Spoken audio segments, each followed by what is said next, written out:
Pauline Luna, binulgaran si Atasha Mulak sa isyu kay Vic Soto. Bangayan at showbiz gulo, umiinit.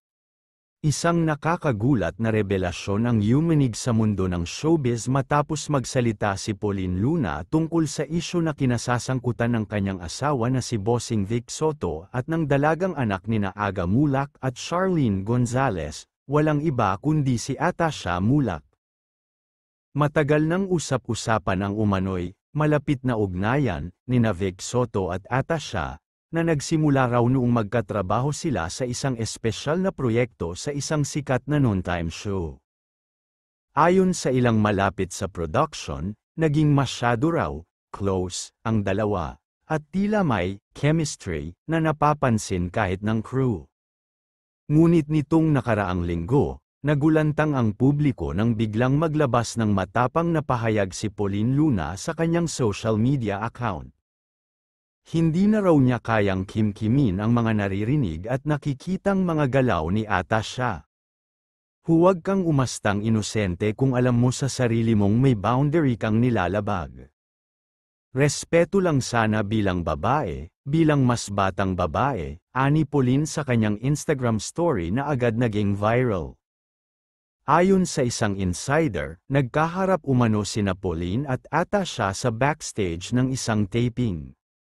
Doon ay diretsahang tinanong ni Pauline ang dalaga tungkol sa closeness nito kay Vic.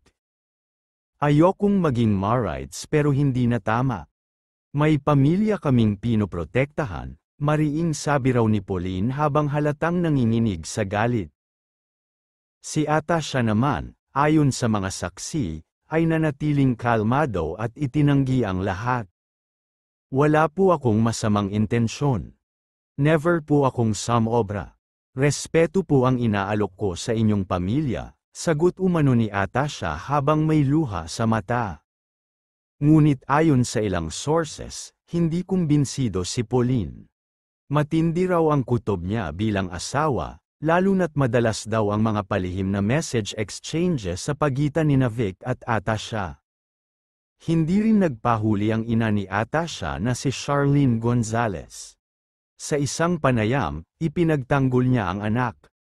Hindi pinalaki ang anak ko para pumasok sa ganitong klaseng issue. I know my daughter, and she respects relationships. She was raised with values. Bagamat hindi pa nagbibigay ng direktang pahayag si Vic Soto, isang cryptic na mensahe ang lumabas sa kanyang ex, dating Twitter, account.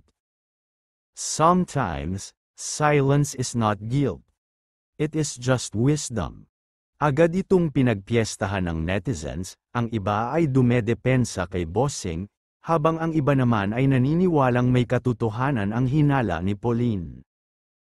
Ang social media ay tila nahati sa dalawang kampo, ang mga naniniwala sa sinseridad ni Atasha, at ang mga kampi kay Pauline na nagsasabing may karapatan siyang ipagtanggol ang kanyang pamilya.